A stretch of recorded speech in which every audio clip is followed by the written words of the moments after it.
This is my October 2020 beer review / roundup. I am going back to the basics and reviewing the 10 brand new to me beers that I tried last month. I also tried 7 additional beers, which I'll be talking about in another video that's coming out next Monday. So you should subscribe to my channel now if you haven't already, because that video is going to be super awesome and you're not going to want to miss it. But without further ado, let's just hop into it with the first beer that I tried last month, which was Deschutes Fresh Haze IPA. I almost don't want to talk about this beer, but I'm going to anyway. And the reason I don't want to talk about it is that 1, it just doesn't stand out in my mind too much, and 2, it's just very mediocre. This beer is 6.5% ABV and 45 IBU. It is supposed to be very juicy, hazy, all of that goodness. To me, I didn't really get a whole lot of that. It didn't feel mouth-watering, it didn't feel juicy, it just felt like a normal IPA. There was some citrus flavor there, but for me, the citrus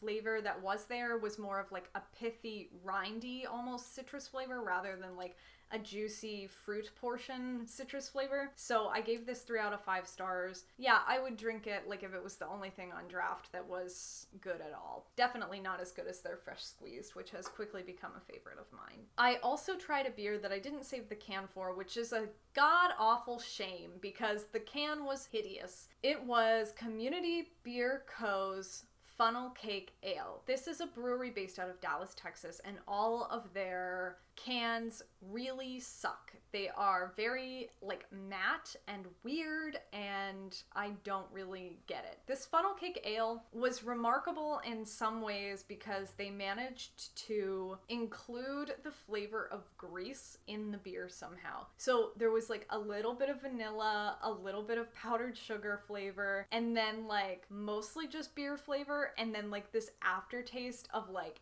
deep fryer grease that's been like frying fair funnel cakes all day long. Almost like that motor oil grease flavor and smell a little bit. That being said, I did give it 2 out of 5 stars because it was not the worst thing I've ever had in the world. It just also wasn't super good. But you know, for the novelty of it and for having tried it, totally worth it. Could have been worse. Surprised it was as good as it was, to be honest. Another kind of middle of the road beer that I had was this one from Hopworks Urban Brewery. This was the When Life Gives You Blueberries Sour Ale brewed with lemons and blueberries. This can be summed up in 2 words for me: lemon pledge. This beer was like artificial lemon flavor to the max. I didn't look up like how they made it or if that's the case, but that's what it tasted like to me. Like lemon heads, lemon pledge, that like piney lemon flavor, almost no blueberry flavor in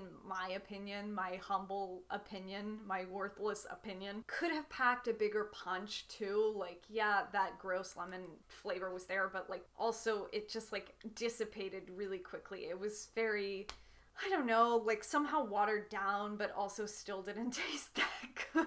I would give this beer 3 out of 5 stars. Maybe it should be a 2 out of 5 star. Another slightly disappointing beer was a beer that my friend Johnny gave me. It was Blue Owl Brewing's Milkshake Sour IPA with pineapple and coconut. This beer was interesting. It was tropical for sure and definitely finished with the coconut, which I like. I've said it before, I'll say it again, coconut and beer, I think it's a great combination that works. It was tart and a little sweet. It was probably a good sour for people who are just trying to get into sours, because it's definitely not like overwhelmingly sour. But what bothered me about this one was the finish. There's lactose in it, and I feel like the finish ended up being a little artificial. It was definitely a creamy, smooth finish, but it didn't feel real. It felt manufactured, and it didn't work with kind of all the other elements of the beer. Many flavors, many things going on. It's sour, it's an IPA, it's a milkshake, it's got tropical flavor. It was just like a lot of things, and if they had hit it right and pulled it off, it would have been really cool, but they just kind of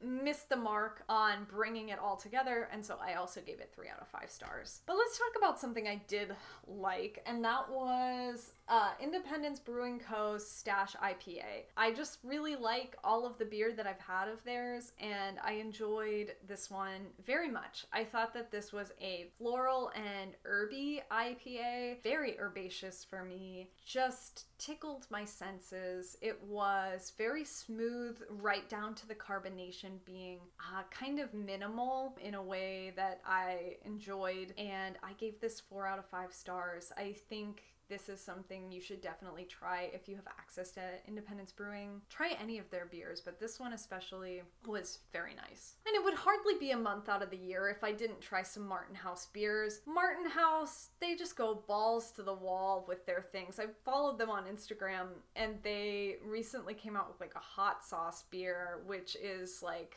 kudos to them for trying, but like also, you know, they just don't have boundaries. They just go there and they don't care. And even if it doesn't make sense and probably isn't good. What I tried this month was a sweet and sour apples 4-pack. They had 2 and 2, kind of like the sweet and sour cherries that I tried a few months ago. They're cute little anime cans, whatever. They were both pretty lackluster for me. The sour apple one, which is a tart green apple sour, 5.2% ABV, it was pretty much exactly just that. It was just sour apple. There was not a lot of depth of flavor. It was pretty tart. There just wasn't a whole lot going on in this one for me, and I gave it 3 out of 5 stars. I think I liked the sweet apple one better, maybe like 3.5 out of 5 stars. It's a red apple sour with caramel and lactose. To me, there wasn't a lot of caramel kind of flavor, but there was a smoothness to it from the lactose, which kind of like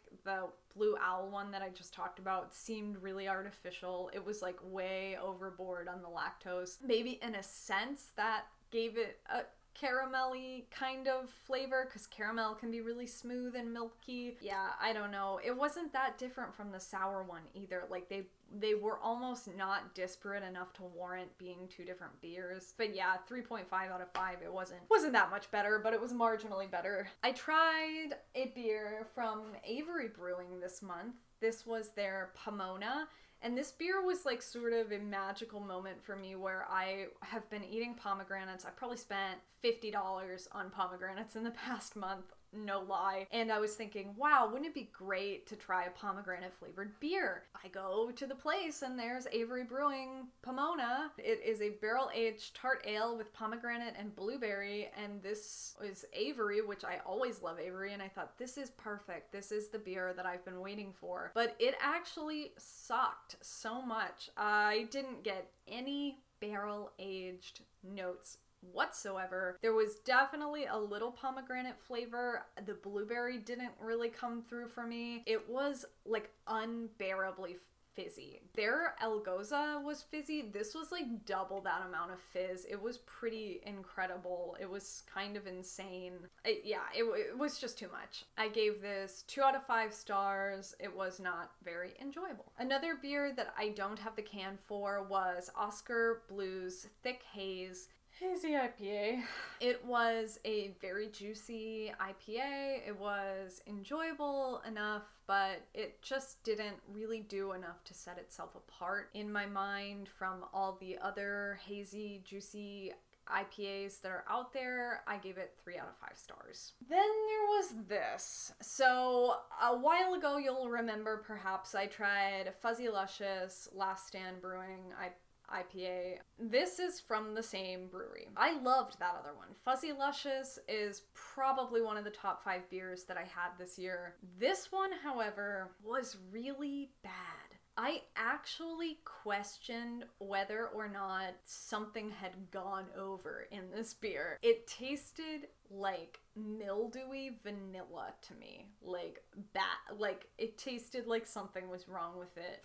And I looked over the can because I thought, you know, if there was a dent in it or something, possibly some air got in. Yeah, it just wasn't enjoyable, and I gave it 1 out of 5 star. And then finally, I tried a 5 out of 5 star. It's been a little while since I've tried a 5 out of 5 star, and I'm really excited about it.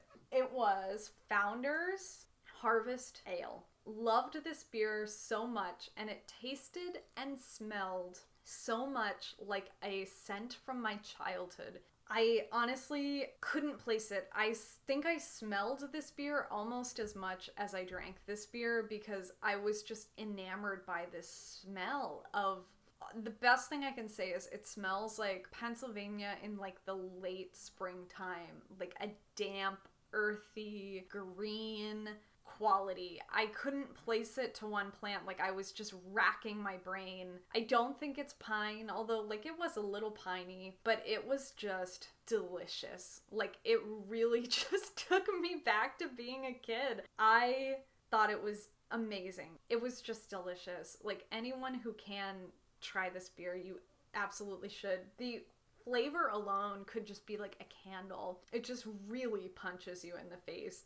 Alright, so just real quick, thank you for watching. My camera's gonna die. I had a great time filming this. I hope you enjoyed. Go try Founders Harvest Ale. 5 out of 5 stars. Great beer. And subscribe to my channel, like this video, and share it with a friend. Follow me on Instagram.